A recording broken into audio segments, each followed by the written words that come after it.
In the US, when you call on a kid, the audience for the kid's response is you, the teacher. In Japan, when they call on a kid, the audience is the other kids. In the US, when you assign a problem, the responsibility of the kid is to get the answer. In Japan, when you assign a problem, the responsibility of the kid is to prepare a presentation the other students will understand. And every single kid has to prepare their own presentation, and they do it in those composition books where you can't throw away the pages. It's a written presentation, all the graphics and everything. Teacher walks around the room, he sees a presentation he wants, he points to the composition book, and then the kid gets up and writes it on the board, just like it was in. Here, when you ask a kid for an explanation, the tradition is improv. There, it's a prepared presentation, and the criterion for whether it's good or not is whether the other kids understand it. Kimmy gets up and rattles off the grade level way of doing it. How many understood Kimmy's explanation? Not too many. Kimmy, I literally saw this. Kimmy, you were supposed to be working on your explanations. You need to make better explanations. Call on two kids who didn't raise their hand.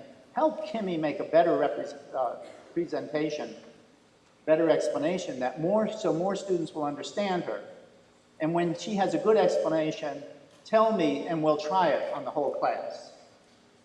So day after day, the kids' work is preparing explanations the other kids will understand.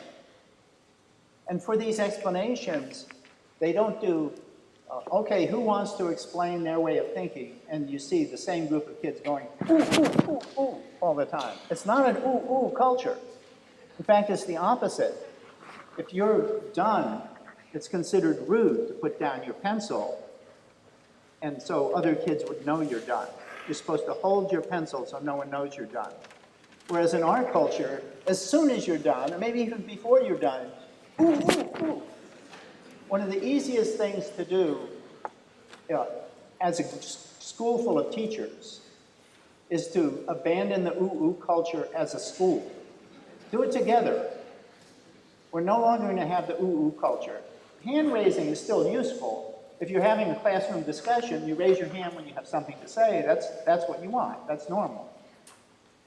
But when you're preparing an answer, a presentation, an explanation, everybody has to be prepared.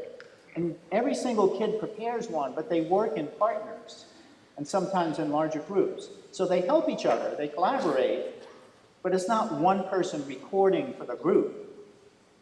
It's everybody doing their own, but showing it to their partner, talking about it, getting good ideas from your partner, revising it. In other words, it's a heck of a lot like we teach writing in this country. It looks like writer's workshop. You write a draft, you have readers respond to it, you make a revision, then you go public with it. If you're an elementary teacher and you've ever taught writer's workshop, all you need to do is teach math that way, and you're doing it just like the Japanese. Our kids already know how to do it, because everything they do there in math is something we already do in other subjects.